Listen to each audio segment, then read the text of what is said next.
Dikala Wakil Presiden Gibran Rakabuming bertemu dengan Wakil Ketua DPR sekaligus Ketua Harian Partai Gerindra Sufmi Dasko Ahmad. Momen tersebut diunggah Gibran di akun Instagram pribadinya serta diunggah di akun Instagram Sufmi Dasko Ahmad. Di akun Instagramnya, Wapres Gibran bilang kalau menu makan siang bersama Wakil Ketua DPR RI Bapak Sufmi Dasko, yakni mie bakso, nasi dendeng balado, dan tumis daun pepaya. Momen makan siang bersama Wakil Presiden Gibran Rakabuming bersama dengan Ketua DPR RI Sufmi Dasko Ahmad sekaligus Ketua Harian Partai Gerindra mengundang tanya. Benarkah ada perbincangan penting antar keduanya? Kami akan bahas bersama Direktur Eksekutif Parameter Politik Indonesia, Mas Adi Prayitno. Mas Adi, kalau kita melihat dan juga membaca dari makan siang bersama antara Wapres Gibran dan juga Ketua Harian Gerindra Sufmi Dasko Ahmad, apa yang bisa Anda baca? Apakah ini sinyal bahwa Gerindra masih harmonis dengan Pak Jokowi atau hanya sekedar memelihara kesepahaman saja? Saya kira ada dua hal ya. Pertama, mestinya pertemuan antar tokoh semacam ini itu adalah perkara biasa. Karena kita tahu misalnya Prabowo Subianto dengan Pak Profesor Dr. Sufmi Dasko adalah satu kubu dalam pemilihan Pilpres di 2024 yang lalu. Jadi kalau ada pertemuan seperti makan siang, bisa juga makan malam ataupun sarapan pagi, itu mestinya tidak terlampau perlu ditafsirkan secara berlebihan karena secara prinsip dan secara politik memang Pak Dasko ataupun Mas Gibran itu berada dalam suatu koalisi kekuasaan politik yang sama, terutama terkait dengan Pilpres 2024 yang lalu. Itu yang kemudian sangat mudah sebenarnya untuk menjelaskan, termasuk misalnya pasti publik melihat ini pasti ada pembicaraan yang terkait dengan isu-isu politik kebangsaan, minimal bicara tentang bagaimana untuk semakin memantapkan supaya program-program strategis Prabowo Subianto, program yang pro kerakyatan seperti soal program makan bergizi gratis, soal koperasi desa merah putih, soal sekolah rakyat dan seterusnya, itu sesuai dengan harapan dan tentu saja mampu memberikan akses yang positif, terutama menyelesaikan persoalan-persoalan yang ada di masyarakat selama ini yang belum ada solusinya. Itu yang tampak di permukaan, Mbak. Tapi publik juga kan tidak bisa menutup mata. Pasti ini secara simbolik ada sesuatu yang disampaikan apa, yaitu soal hubungan harmonis antara pemerintah hari ini dengan kubunya Pak Jokowi yang saat ini ada di Solo. Karena setelah ada pemberian amnesti dan abolisi kepada sejumlah pihak yang dinilai menjadi rivalnya Pak Jokowi dalam kontes politik 2024 yang lalu, itu kan dispekulasikan bagaimana hubungan politik antara pemerintah, antara kekuasaan dengan Solo per hari ini itu kan renggang. Jadi ketika foto ini diupload oleh Gibran yang publik tahu ini adalah replika politik dari Jokowi, pesan politiknya sederhana. Hubungan politik pemerintah, hubungan politik kekuasaan hari ini, itu baik-baik saja hubungan politiknya dengan Solo. Tidak seperti yang dispekulasikan oleh publik, karena selama ini ada satu keyakinan. Kalau pemerintah, kalau Prabowo Subianto, kekuasaan politik itu baik dengan Megawati, baik dengan PDIP, itu artinya dengan Solo itu tidak baik-baik saja. Begitupun sebaliknya, kalau hubungan baik antara kekuasaan dan pemerintah hari ini dengan Solo baik-baik saja, berarti dengan PDIP itu dianggap tidak baik-baik saja. Saya membaca, kalau kita melihat rata-rata secara umum, mazhab politik Prabowo itu adalah mazhab politik yang ingin berdiri tegak di semua masyarakat, berdiri tegak di antara semua mantan-mantan presiden terdahulu. Jadi membaca Prabowo itu tentu tidak bisa dalam konteks hitam dan putih. Artinya Prabowo Subianto itu baik dengan SBY, baik dengan Jokowi, baik juga dengan Megawati Soekarno Putri. Jadi tidak bisa dalam perspektif konfliktual saja. Lalu sekiranya dari pertemuan makan siang kedua tokoh besar ini apa yang menjadi bahan diskusi? Ya pertama secara prinsip ya, kalau kita mau jujur, selama ini kan spekulasi hubungan antara Pak Prabowo dengan banyak pihak itu kan dipersepsikan sedang tidak oke. Misalnya begitu banyak kebijakan-kebijakan Prabowo itu kan diasumsikan berbeda secara diametral dengan kebijakan politik Prabowo dengan Pak Jokowi, maksud saya. Misalnya soal IKN itu kan adalah legasinya Pak Jokowi, tapi dalam perkembangannya sekalipun itu dilanjutkan, tapi kan misalnya dari segi anggaran ataupun dari segi target itu kan tidak segaspol dibandingkan dengan pemerintah sebelumnya. Begitupun misalnya terkait dengan infrastruktur itu kan tidak terlampau jor-joran dilakukan oleh pemerintah hari ini. Artinya secara politik dan dari segi kebijakan dalam banyak hal itu terjadi perbedaan secara signifikan yang dilihat oleh publik antara kebijakan politik Prabowo Subianto dengan Pak Jokowi. Mhm, Itulah mhm, yang kemudian selalu dibentur-benturkan. Ini mhm, adalah tanda-tanda mhm, bahwa hubungan keduanya itu tidak baik dan mhm, tidak mungkin akan bersinergis.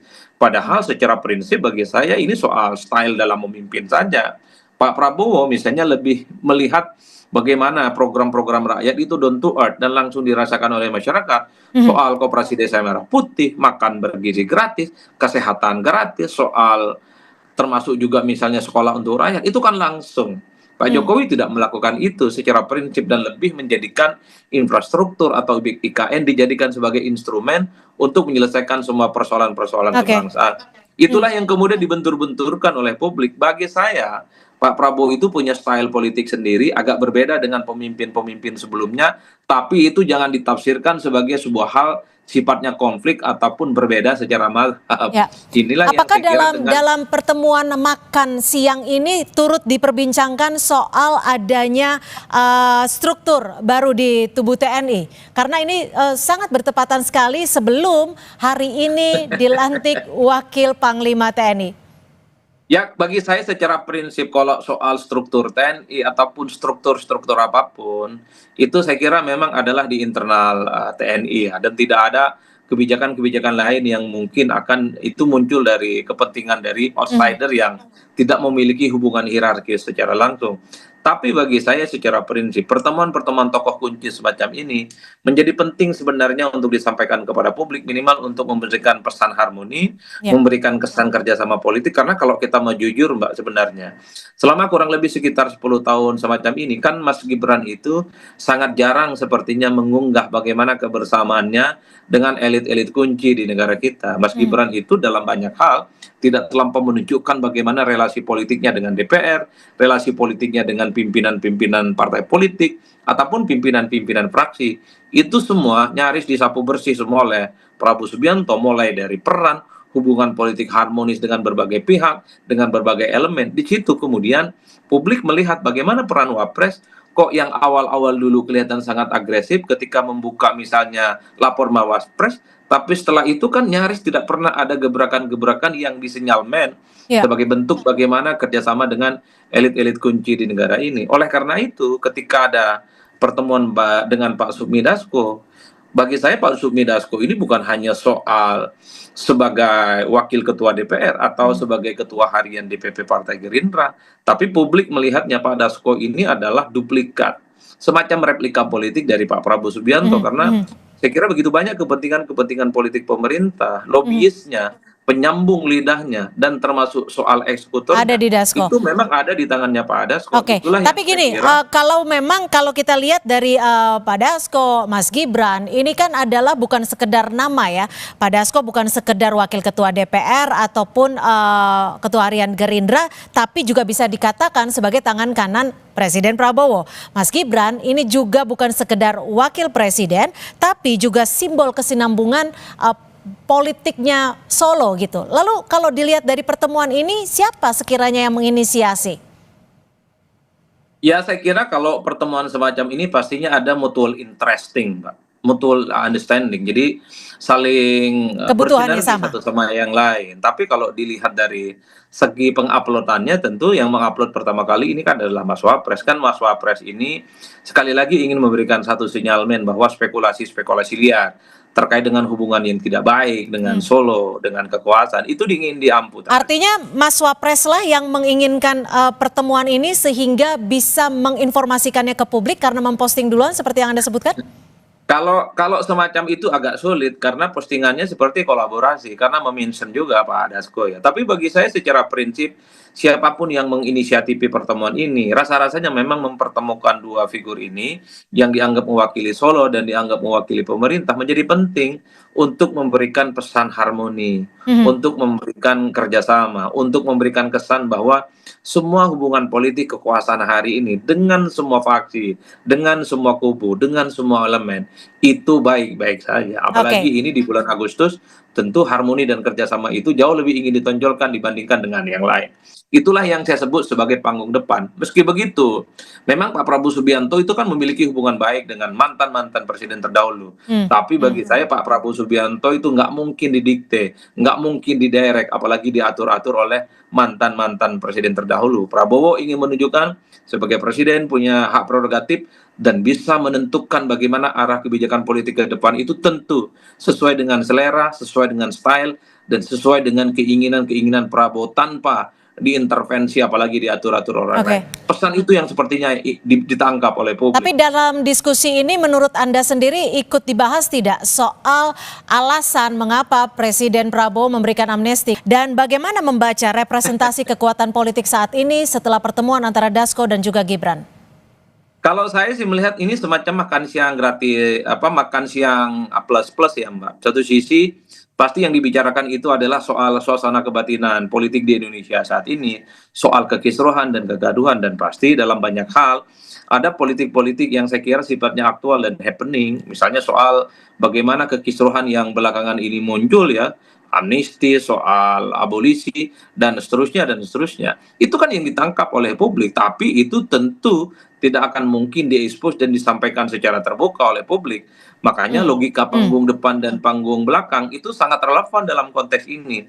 Panggung depannya adalah makan siang bersama, suasana politik guyup dan kebangsaan, tapi di panggung belakang tentu pastinya ada banyak hal-hal lain yang sepertinya artinya amnesti terhadap Hasto Kristianto juga dibahas ya, menurut Anda ya, Mas Adi? Saya tidak terlampau meyakinkan karena ini adalah post factum, sesuatu yang sudah lewat, sesuatu yang sudah menjadi cerita politik dan sudah menjadi cerita sejarah. Hasto sudah bebas, Tom Lembong juga bebas. Sepertinya dalam pertemuan ini hanya ingin menegaskan bahwa pemerintahan hari ini adalah pemerintahan yang sustain dengan pemerintahan-pemerintahan sebelumnya. Artinya dalam banyak hal, orkestrasi politik pemerintah hari ini itu juga punya korelasi positif dengan pemerintahan di era Pak Jokowi. Saya kira di situ, karena semua peristiwa politik sudah selesai, Mbak. Karena semua yang terkait dengan amnesti, abolisi itu juga selesai. Saya kira di situ. Oke, mungkin yang bisa dibaca dan juga bisa disimpulkan adalah ketika nantinya pada 17 Agustus para presiden-presiden terdahulu bisa berkumpul di Istana Negara. Terima kasih Mas Adi Prayitno atas perspektifnya.